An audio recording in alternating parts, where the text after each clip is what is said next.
शिकवणारी म्हणजे आई. आपला पहिला गुरु म्हणजे आई. चुकलं तर मार देते, पण नंतर मायेने पाठीवर हातही फिरवते. खरं तर माझ्यापेक्षा जास्त वेदना तिलाच होतात.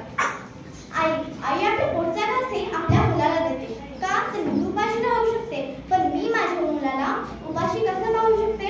म्हणून म्हणते, आई माझी मायेचा सागर, दिला तिने जीवन आकार.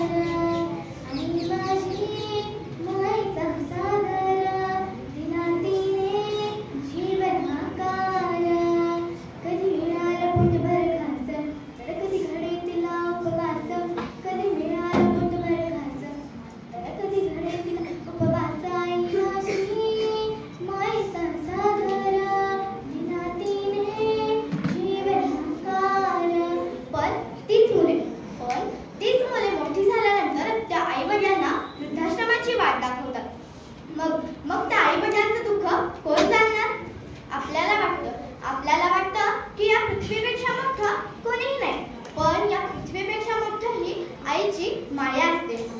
आजकालचे लोक आई वडिलांपेक्षा जास्त महत्त्व तर त्या पैशांनाच देतात. नेहमी लक्षात ठेवा, आपल्याला त्या आईचे प्रेम कधीही खरेदी करता येणार नाही. आपल्याला 9 महिने पोटात पाळते ती म्हणजे आई. आपल्याला जन्म देते ती म्हणजे आई. आपले पालन पोषण करते ती म्हणजे आई. त्या आईमुळेच आपल्याला आज हे सुंदर जग पाहायला मिळत आहे. मग तुम्ही त्या आईला कधीही विसरू नका. आई हीच आपला पहिला गुरु असते.